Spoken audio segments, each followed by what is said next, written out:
Hello viewers! As you may imagine, modern cars have multiple sensors, with each of them performing certain functions.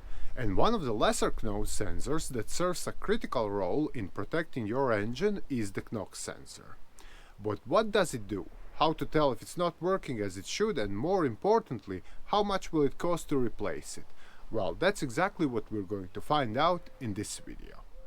A knock sensor that doesn't work as it should for one reason or another will most likely affect the engine's performance, which could be down on power and running rough. Or even worse, it may start knocking, which might quickly lead to permanent and expensive damage. And obviously, such a condition will trigger a check engine light on the dashboard, warning you that something's wrong. But let's go through each of these in more detail. For a start, the ECM will detect when the engine is not running right and will illuminate the check engine light on the dashboard. But this warning on its own doesn't automatically mean the knock sensor is bad, as a whole lot of other issues could have triggered it. So to narrow down the problem, you need to plug in an OBD scanner and check the stored codes. If the knock sensor is bad, you'll most likely see some of the following. The car's engine and the ECM are built in such a way that they will, in most cases, do just fine without the knock sensor.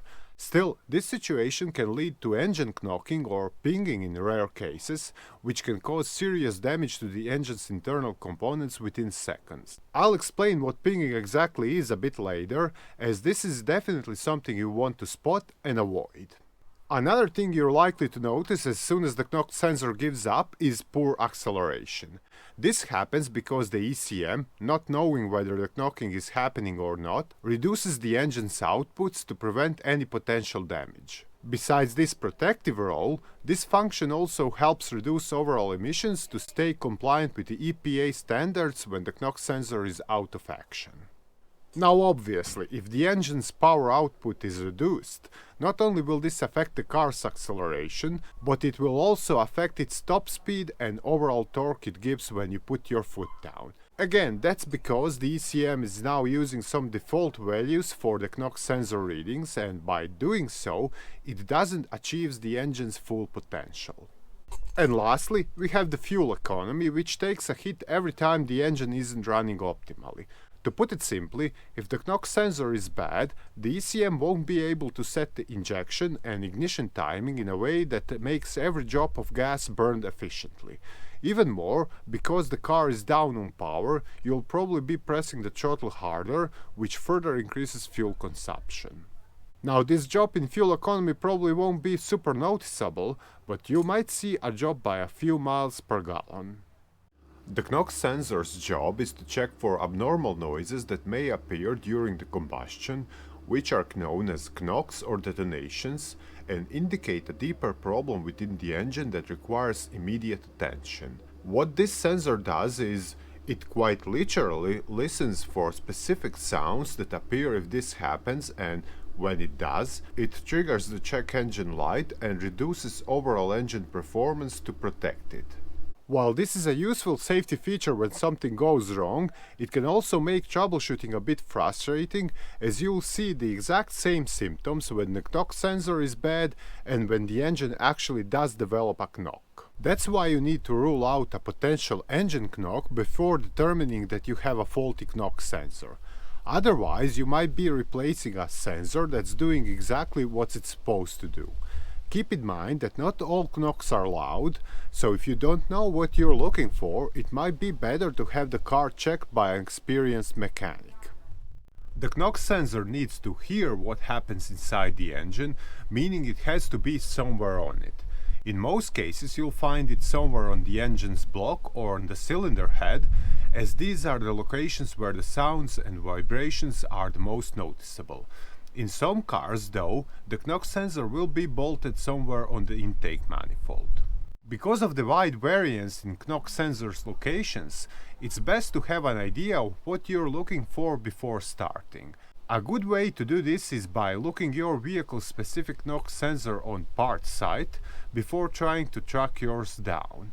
Finally, keep in mind that these are electrical connectors, so you'll be able to tell if you're looking in the right area if there is an electrical connector sticking out of the back of the sensor. However, there are tons of different sensors on the engine, so make sure you're disconnecting the right one. The knock sensor is a relatively simple component and as such in most cases isn't too expensive. An OEM replacement bought in a dealership will rarely cost more than $100, while aftermarket variants can be found for less than $50. But as always with non-OEM sensors, beware of cheap generic parts, as these can sometimes give inaccurate readings and do more harm than good. Instead, choose a reputable manufacturer such as Bosch, Denso or something like that. Replacing the knock sensor is, at first glance, a simple job. You just unhook the wiring connector here and undo the bolt that holds it in place. But in reality, other engine components might be blocking the access to the sensor, making the whole thing a bit more difficult.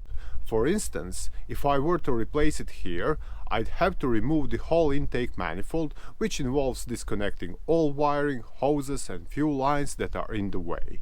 And that takes time, so if you choose to have this done by a workshop, they'll probably charge you $100 to $200 in labor costs. Lastly, I'd like to explain what knocking or detonating exactly is. Now, this is a bit technical, or should I say boring, but bear with me, it's important. As you probably know, when the engine is running, the air-fuel mixture inside it gets compressed by the pistons and then ignited by the spark plug. The ignition, the moment when the spark is generated, has to happen at the very exact moment, just as the piston is reaching the top of its stroke.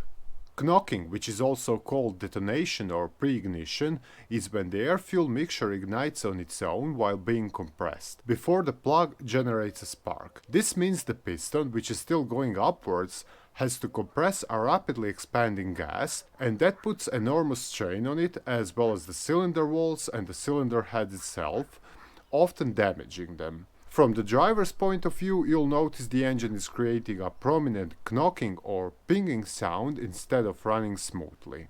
Now, this can happen for several reasons, with the usage of bad gasoline or one that doesn't have sufficient octane number being one of them.